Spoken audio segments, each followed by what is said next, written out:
By the time you reach this lecture, you understand how to begin implementing the ISM and how to operate it in the real world. This lecture takes you one level higher. It explains why the ISM itself is not static, why your security posture cannot remain static either, and why continuous improvement is one of the most important responsibilities you carry under the ISM. A common beginner assumption is that security frameworks are written once and then enforced forever. The ISM does not work this way. It exists in a constantly changing environment shaped by evolving threats, new technologies, changing government priorities, and lessons learned from real incidents. The ISM evolves because the world it protects evolves. You must first understand why threats change. Attackers do not stand still. As controls improve, attackers adapt. Techniques that were rare a few years ago become common. Methods that once required admin's capability become automated and widely available. The ISM reflects this reality by updating guidance to address emerging risks before they become systemic failures. Technology change is another major driver of ISM evolution. Government systems today look very different from those of the past. Cloud services, mobile workforces, software supply chains, and automation have changed how systems are built and operated. The ISM evolves to remain relevant in these environments without abandoning its core principles. You should also recognize that the ISM evolves because of lessons learned. Incidents, audits, and assessments across government reveal patterns. When the same issues appear repeatedly, they signal deeper structural problems. Updates to the ISM are one way the government addresses these systemic risks collectively, rather than leaving each organization to learn the hard way. From your perspective as an implementer or leader, this means one thing clearly. Compliance at a single point in time is not enough. A system that was acceptable last year may no longer be acceptable today if threats, usage, or dependencies have changed. Continuous improvement is how you keep pace with that change. Continuous improvement under the ISM starts with awareness.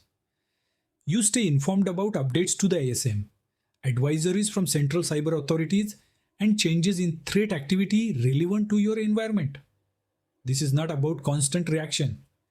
It is about maintaining situational awareness so that risk decisions remain valid. The next element is review. Controls, risks, and assumptions must be revisited periodically. You review whether controls still operate as intended, whether exceptions are still justified, and whether accepted risks remain acceptable. Reviews prevent outdated decisions from quietly becoming dangerous ones. Logging, monitoring, and incident outcomes play a critical role here. They provide feedback on how systems behave in reality. When monitoring reveals repeated alerts, when incidents expose gaps, or when audits identify weaknesses, those signals feed into improvement. The ISM expects you to act on what you learn, not simply record it. Another key aspect of continuous improvement is adaptation. Improvement does not always mean adding more controls. Sometimes it means simplifying processes, clarifying responsibilities, or improving training. Overly complex security can be just as risky as insufficient security if it leads to workarounds and fatigue.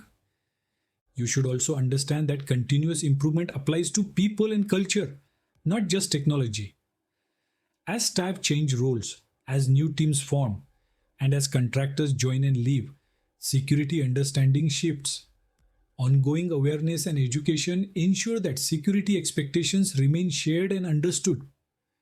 From a governance perspective, continuous improvement ensures that leaders remain confident in the organization's security posture. Regular reviews, assurance activities, and risk reporting allow executives and authorizing officers to adjust priorities and investments proactively rather than reactively.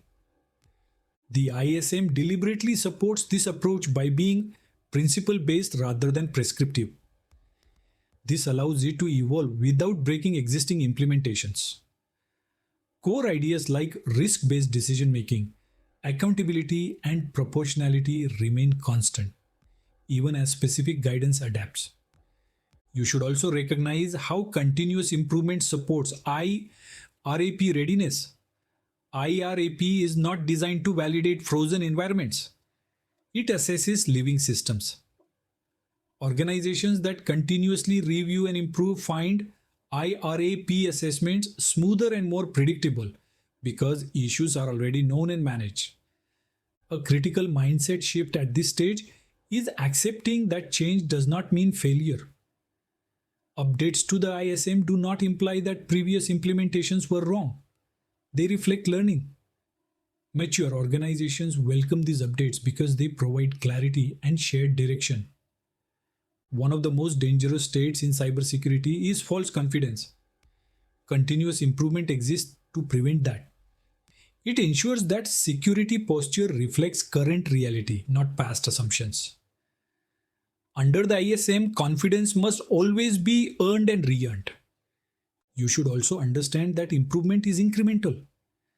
You do not need to overhaul everything with every update. You assess relevance, prioritize based on risk, and plan changes deliberately. This keeps security sustainable and aligned with business needs. The most important takeaway from this lecture is this: the ISM is not a destination, it is a journey. Implementation is the beginning, operation is the norm, improvement is the discipline that keeps everything relevant.